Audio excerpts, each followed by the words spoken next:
Hello, donc on se retrouve aujourd'hui pour une nouvelle vidéo où j'ai décidé de vous montrer ce que j'emmène pendant ma semaine de vacances parce que donc aujourd'hui on est dimanche 24 juillet, nous partons demain pour une semaine au bord de la mer, donc il fallait que je prépare ma valise activité créative et détente, donc je me suis dit que ça pouvait être sympa de vous montrer ce que j'allais emmener. Donc on va commencer tout de suite euh, avec mes lectures. Donc je vais emmener ma lecture en cours, qui est Dompteur d'ange de Claire Favant, que j'ai commencé jeudi matin. Euh, voilà, j'en suis là, je vais le continuer aujourd'hui, peut-être je le finirai pendant le trajet en voiture. Et donc voilà, donc je vous mets, alors oui, je l'ai acheté d'occasion à Easy Cash, je vous mets le résumé si jamais vous voulez le lire.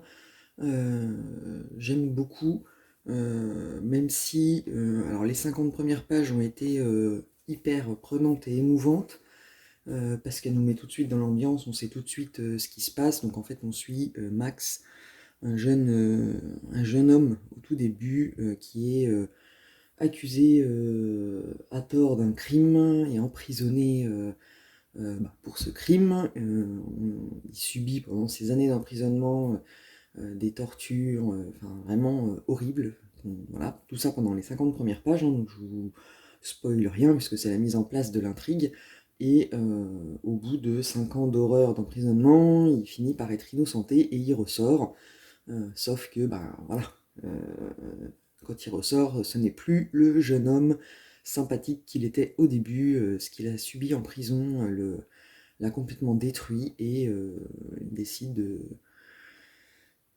de se venger de plein de monde. Et on suit du coup sa vengeance et comment il l'organise.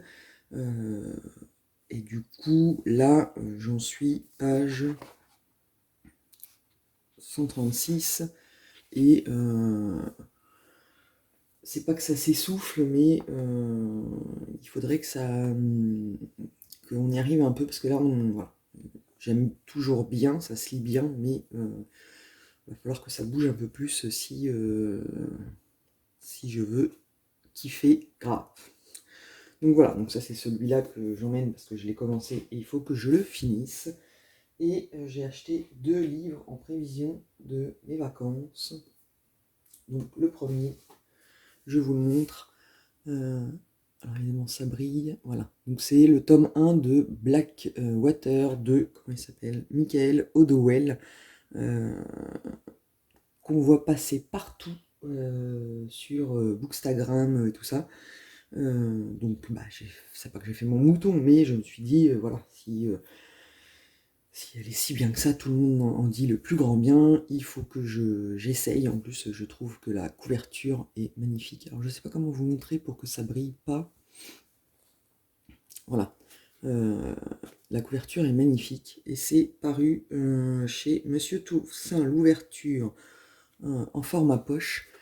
Et par contre, du coup, je suis moi assez déçu par le format parce que du coup, c'est un format poche, mais c'est un format très petit poche. Parce que si vous comparez avec le format poche classique, il est un peu moins haut et du coup, bah, je trouve ça très très petit. Mais bon, sinon, c'est pas écrit. En fait, ils ont rogné sur la marge et tout ça, c'est pas écrit petit. Oui. Mais voilà, donc je n'ai pris que le tome 1 pour l'instant, pour voir si j'aime bien. Et donc, apparemment, il y a une rivière qui inonde tout et on suit une riche famille de propriétaires qui doit faire face aux innombrables dégâts provoqués par la crue. Euh, Mené par Marie-Love, la puissante matriarche, et par Oscar, son fils dévoué, le clan s'apprête à se relever. Mais c'est compté sans l'apparition aussi soudaine que mystérieuse d'Elinor Damer, jeune femme séduisante au passé trouble dont le seul dessein semble être de s'immiscer au cœur de la famille casqué. Donc voilà, le résumé est top. Et j'avoue que la personne qui m'a définitivement convaincu sans le vouloir de le lire, c'est Anaïs. Donc Anaïs, serial lectrice, qui a adoré toute la saga, alors que ce n'est pas du tout normalement son genre de lecture favorite, alors que moi j'aime en général ce genre de lecture, donc si elle a adoré cette lecture en dehors de son domaine, il n'y a pas de raison que j'aime pas. Donc on verra bien, j'ai prévu de l'emmener et de découvrir ce premier tome, et peut-être que je serai conquise ou pas. Voilà, on verra bien. Et ensuite, j'ai pris Hadès et Perséphone, le tome 1 de Scarlett Sinclair, paru chez Hugo Roman. Et c'est une maison d'édition que j'aime beaucoup pour les romans new adultes. Alors moi j'aime bien, je suis pas à chaque fois emballé par ce genre, enfin faut pas qu'il y ait trop de scènes olé olé on va dire, parce que s'il y en a trop ça me saoule, mais c'est cette maison d'édition, à chaque fois j'ai jamais été déçu par mes lectures. J'ai d'ailleurs pris, je vous montre, j'ai pris les deux que j'ai lus, les deux dernières que j'ai lues de chez eux, et que j'ai bien aimé, enfin que j'ai bien aimé, même j'ai adoré, c'est La force de renaître de Brittany Sherry et Eleanor Ngray de Brittany C. Sherry. C'est la même autrice, et ces deux-là étaient géniaux. J'ai adoré l'histoire où, évidemment, c'est une romance, mais avec un fond un fond d'histoire qui n'est pas qu'une histoire de romance. Qui traite les questions de société également. Et donc, c'est une maison d'édition que j'aime beaucoup. Du coup, quand j'ai vu celui-là, alors en fait, j'ai vu quand le tome 2 est sorti il n'y a pas longtemps, et là même le tome 3 vient de sortir, mais moi j'avais repéré le tome 2 en allant faire mes courses un dimanche matin, et en fait, quand j'ai vu qu'il y avait un tome 1, je me suis dit, ah tiens, il faut que je prenne le tome 1 pour mes vacances. Et donc je sais que derrière, j'ai le tome 2 et le tome 3. Donc c'est une réécriture du mythe de Hadès et Perséphone.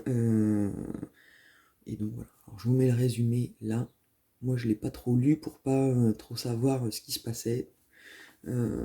Et découvrir vraiment comment l'autrice a pu bâtir une histoire en se basant sur des personnages de la mythologie. Donc voilà, je sais que celui-là par exemple, si j'aime beaucoup et que je le finis pendant mes vacances et qu'il me faut absolument le tome 2, celui-là c'est bon.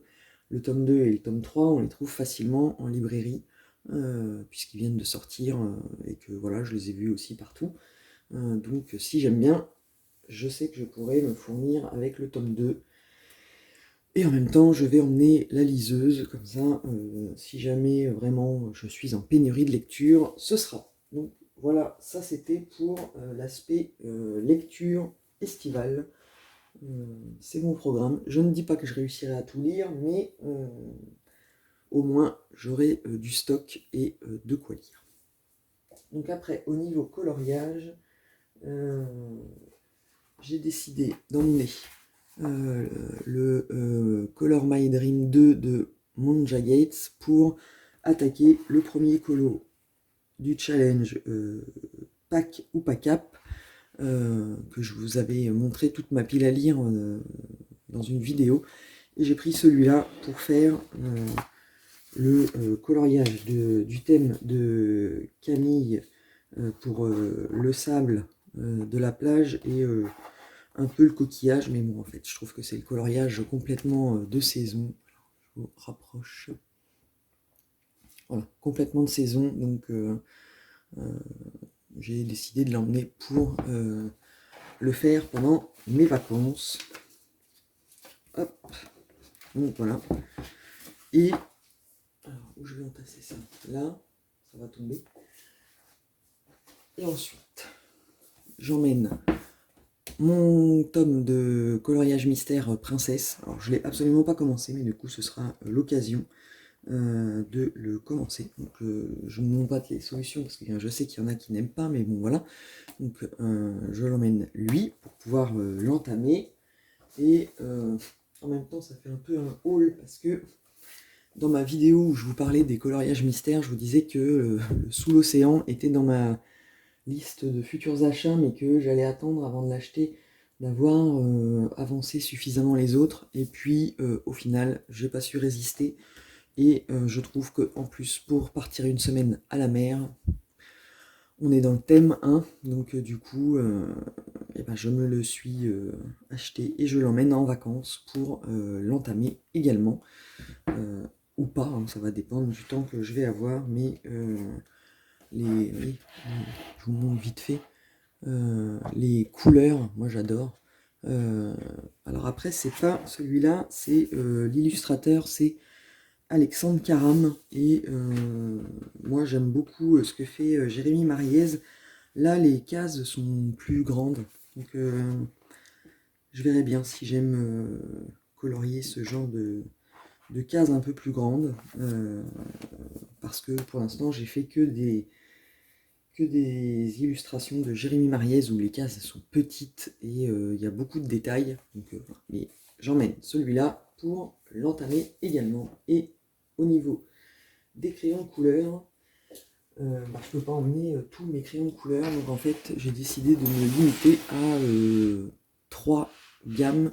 Donc il y a les Imaginor de Coloria, qui sont on connaît dans le monde du coloriage parce que tout le monde en a parlé, voilà. Donc, parce que la trousse est petite et que dedans, voilà, on trouve toutes les couleurs et qui marchent bien. Donc voilà, le nuancier que j'ai fait sur une feuille Bristol comme ça, moi, qui reste dans la pochette, comme ça me fait un truc de moins à transporter que si j'avais un carnet de nuancier. Là au moins c'est dedans. Quand je prends les crayons, j'ai le nuancier dedans.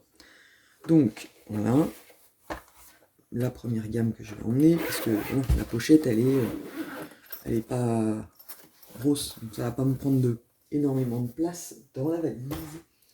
Et ensuite, évidemment celle-là elle est plus grosse, mais dedans j'ai réussi. Il y a 2 gammes, et donc il y a les Brutfuner 160. Alors les Brutfuner 160, c'est les premiers crayons que j'ai achetés à l'époque où, enfin à l'époque comme si j'avais commencé le coloriage il y a 20 ans, mais non, il y a 2 ans, oui, c'est ça, il y a 2 ans, et en fait c'était les Gangui, mais moi quand j'ai commandé ce qui était les Gangui, ce sont les Brutfuner que j'ai reçus. Et donc, les manches à l'envers, ça fait un bruit de ouf. Donc voilà, ils sont comme ça, hop, toujours mon nuancier qui est 1 sur 2, 2 sur 2, voilà. Parce qu'il y en a 160 et qu'il y a quand même pas mal de teintes et que ces crayons là, bah voilà, ils risquent pas grand chose. Et ça me fait emmener qu'une seule pochette avec une large gamme de couleurs. Et du coup, voilà, les violets. Et puis dedans, j'ai réussi à caser aussi les Brutfuner macarons. Voilà.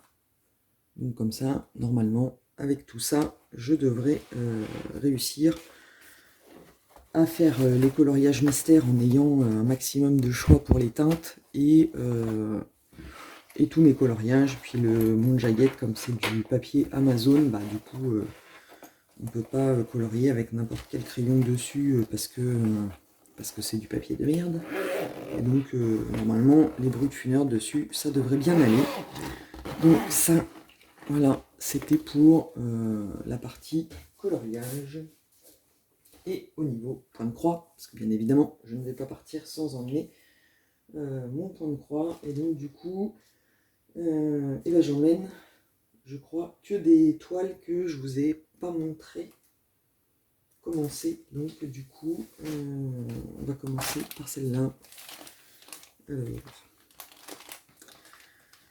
que j'ouvre le patron. Alors évidemment je l'ai plié, donc comment vous allez, hop, là vous allez pas forcément... Ah si, ça va. Donc l'image est un peu floue, mais c'est ma méga toile de paysage japonais dans les tons de rose, voilà, qui fait 407 croix, donc elle fait 1 mètre par 1 mètre par je sais plus combien, mais voilà, je l'ai commencé, donc je vais pas pouvoir, hop, on y arrive, je pose ça là, voilà, je vous montre, hop, j'ai commencé, voilà, dans le coin, en haut à gauche, voilà, c'est une toile estampée, j'ai commencé ça. Donc, en fait, en général, je crois qu'on montre derrière pour... voilà, ça fait ça. J'ai vraiment fait un tout petit commencement, mais vous voyez, elle est... voilà, si je vous la mets comme ça, elle est énorme. Mais du coup, voilà, elle est hop hop hop, et encore, elle fait vraiment 1 mètre. Donc en fait, bah, je roule ma toile jusque là pour broder, et puis j'utilise ces petites pinces que je vous ai montré l'autre fois dans mon ouverture de colis de cross stitch. Donc voilà, c'est les petites pinces comme ça. Donc je roule la toile, pam, et puis je coince avec les pinces, ça tient super bien, et voilà. Et je le défais à chaque fois parce que du coup c'est plus pratique pour la transporter quand je la replie comme ça, et voilà, ça tient dans un tote bag qui normalement est tote bag de Lille Wiesel. Normalement c'est pour du tricot, mais moi j'ai mis ma toile de point de croix dedans parce qu'elle est bien pratique avec les anses comme ça. Là, je peux l'accrocher au dossier de ma chaise et ça tient tout seul. Et donc c'est une toile en 11 CT. Et c'est celle que j'emmène en vacances pour l'avancer au maximum. Ensuite, j'ai décidé d'emmener ma toile de point compté des dragons. C'est celle-là, en fait, je l'ai commencé il y a un moment. Et je crois que je vous ai jamais montré... Alors, vous la connaissez, je vous l'ai montré dans un...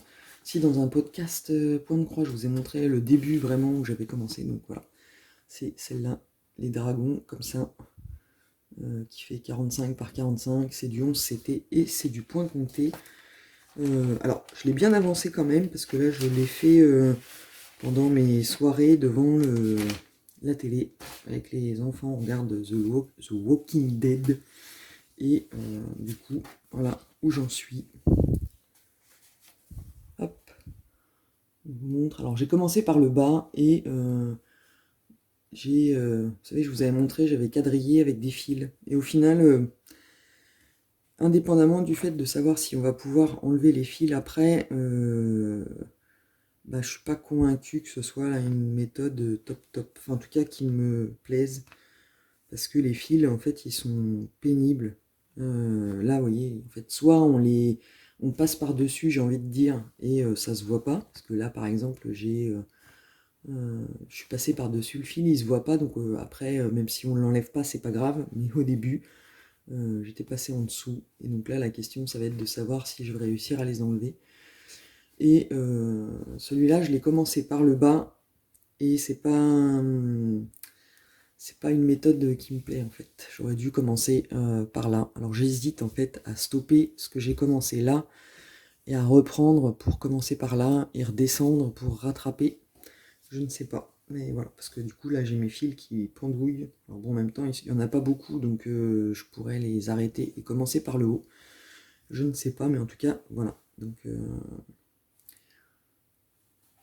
enfin, je dirais grosse avancée depuis que je vous l'ai montré, parce que je crois que quand je vous l'ai montré je devais être là de la première bande en noir, mais sinon je l'ai bien avancé, et les fils sont assez sympas, même si la qualité est pas top parce qu'il s'effiloche au bout. J'ai de la perte de fil, mais en même temps, je l'ai vu dans ma toile Guitar Flower que je suis en train de faire, et ça le fait aussi, et je pense qu'en fait c'est dû à la méthode parking et en diagonale où en fait à force d'enlever l'aiguille et de la remettre le frottement du fil dans le chat de l'aiguille, je pense que ça abîme le fil et que ça finit par le faire il s'effiloche, alors que si je faisais la méthode on fait toutes les couleurs avec le même fil, j'aurais peut-être pas ce petit désagrément, mais bon, voilà. Donc, hop, la deuxième toile que j'emmène en vacances pour avoir le choix de ce que je vais vouloir faire. Et la dernière, c'est une que je vous ai pas montré du tout, même sur Instagram, nulle part, j'ai dû mettre des photos. J'ai commencé cette toile, donc c'est une Joy Sunday que j'ai acheté chez Vip Cross Stitch, et qui donc c'est un paysage. Vous ne l'avez vu que dans les vidéos où je vous montrais mon stock de toiles. Donc c'est une toile estampée en 14 CT, parce que forcément, comme j'avais fini ma toile des petites mains, il me fallait une toile en 14 CT, et parce qu'elle est plus facilement transportable. Donc, du coup, elle est là. Elle n'est pas énorme, donc c'est plus facile de la transporter. Et donc, j'ai fait un tout petit début. Donc, la toile, elle est comme ça. Et en fait, c'est une partielle, enfin, c'est une partielle. C'est une grande qui fait 40, ils ont pas mis la dimension, 35 par 44, donc voilà, estampé, imprimé, et mais en fait il y a je dis qu'elle est partielle parce qu'en fait le blanc là, on ne brode pas, il va rester blanc, on brode à côté, mais tous les endroits où c'est blanc, en fait, eh ben on brode pas. Donc, du coup voilà, mais bon c'est du 14 CT, la légende, il y en a un bout là, et un bout sur le côté, et par contre c'est problématique. C'est pas très judicieux de l'avoir mis que là, parce qu'en en fait, on a un patron, il est là.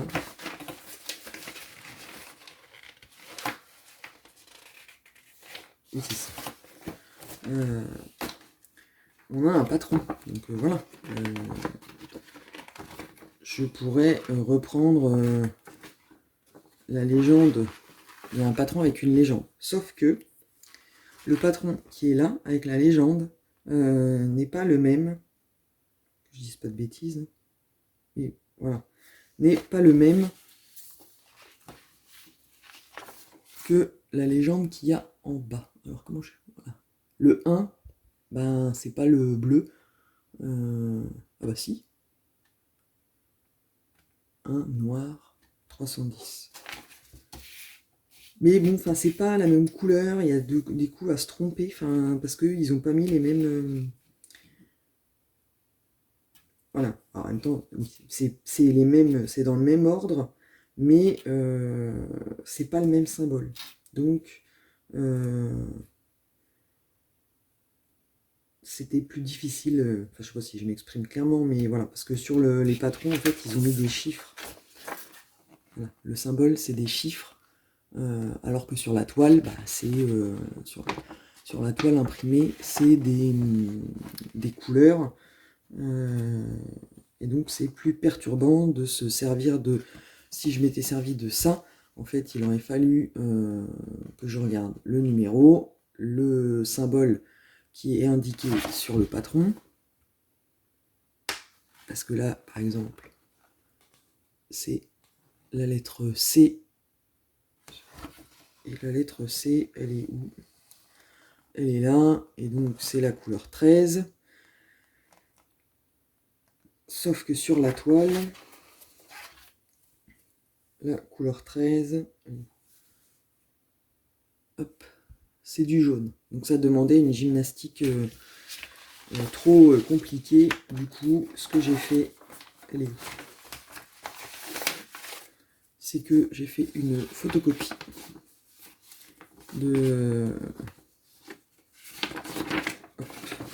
j'ai fait une photocopie du bas de la toile où on a la légende. Je fais la photocopie en couleur, voilà, comme ça. J'ai la légende, je peux avoir la légende à côté parce que, bien évidemment, je pousse tout. Mais en commençant par le haut, là, bah moi, en fait, voilà, je fais toujours comme ça. Faut que je mette... Voilà.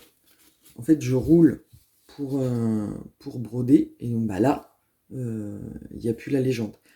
Donc du coup, sinon, ça supposerait à chaque fois que je veux changer de couleur, de dérouler pour avoir la légende, de réenrouler, voilà. Donc c'est trop chiant. Donc avec la photocopie, bah, c'est mieux parce que je roule et je peux laisser rouler tout le temps que je brode et changer de couleur. Voilà. Donc j'ai fait un tout petit début de rien du tout parce que je l'ai commencé, je crois, le week-end dernier. Je l'ai emmené au travail cette semaine, mais comme c'était ma dernière semaine de travail avant d'être en vacances, les pauses de midi étaient un peu plus écourtées puisqu'il fallait avancer pour en faire le maximum. Donc voilà où j'en suis et que je vais emmener avec moi en vacances. Et celle-là, je vais l'emmener, enfin je vais la mettre avec moi dans la voiture pour la faire pendant le trajet. Si j'en ai marre de lire, je pourrais avancer mon 23 parce qu'elle prend pas énormément de place et elle est pas confetti, enfin, elle est pas trop confetti non plus parce que en fait, je vous le montre dans le bon sens, vidéo bordel quoi. Voyez, il y a des changements de couleur, mais il y a quand même, ça fait quand même des blocs et on peut passer d'une petite zone à une autre. Donc en fait, quand on commence une aiguille avec un fil, on a quand même un certain nombre de petites croix à faire avant de changer. Donc ça passe. Elle est très agréable et puis elle est déjà surjetée. En fait, c'est aussi pour ça que j'ai choisi celle-là. Parce que j'aurais bien commencé une des toiles qui étaient des copies, enfin la toile de point estampé en 14CT qui était une copie d'un HAED, mais la toile n'est pas surjetée et du coup j'avais pas envie de faire le surjetage là tout de suite, donc j'ai choisi celle-là. Voilà, l'autre je la ferai la prochaine fois, mais sachant qu'après en plus il faut que je commence la toile Wizard Girl pour que à la prochaine vidéo, quand je serai rentré de vacances, on puisse faire ensemble comme on en a parlé. Donc, je range tout, si j'y arrive, voilà. Et donc voilà, vaste programme. Après vous allez vous dire que je suis folle d'avoir emmené tout ça. Mais c'est pour, alors c'est plus pour ne pas être prise au dépourvu et avoir du choix. Et aussi parce que je dis pas que je vais avoir le temps de faire tout, voilà, mais je suis une lève hyper tôt et concrètement, même en vacances, je suis réveillé à 4h30 ou 5h du matin. Et donc, dans un mobil-home, il ne faut absolument pas faire de bruit parce que je ne vais pas réveiller ma famille à cette heure-là. Hein. C'est pas parce que moi je suis réveillé que les autres doivent l'être aussi. C'est les vacances, c'est juste moi qui ai un cerveau taré qui me réveille aux aurores, même bien avant. Mais donc du coup, voilà, il me faut des choses à faire pour avancer, enfin, et puis pour m'occuper tranquillement en attendant que la maison se réveille. Donc voilà ce que j'ai prévu pour mes vacances. Et du coup, on se retrouvera dans 10 jours quand je serai revenu et que je vous ferai la vidéo comme on aura fini le mois de juillet. Ce sera le podcast Point de Croix numéro 4 pour voir l'avancée de mes toiles du mois de juillet. Donc vous verrez, il y a la toile Guitar Flower que je laisse à la maison parce qu'elle est sur un cadre de broderie qui est gigantesque et que je veux pas l'enlever de dessus, donc celle-là elle va rester à la maison et je la reprendrai quand je rentrerai de vacances. Donc je vais vous laisser là et puis je vous souhaite de bonnes vacances si vous partez ou si vous partez pas parce que les vacances elles peuvent être bonnes comme je l'ai dit la dernière fois même si on reste à la maison. Et si vous travaillez et que vous n'avez pas de vacances, et bien je vous souhaite bon courage et je vous dis à très vite pour une nouvelle vidéo.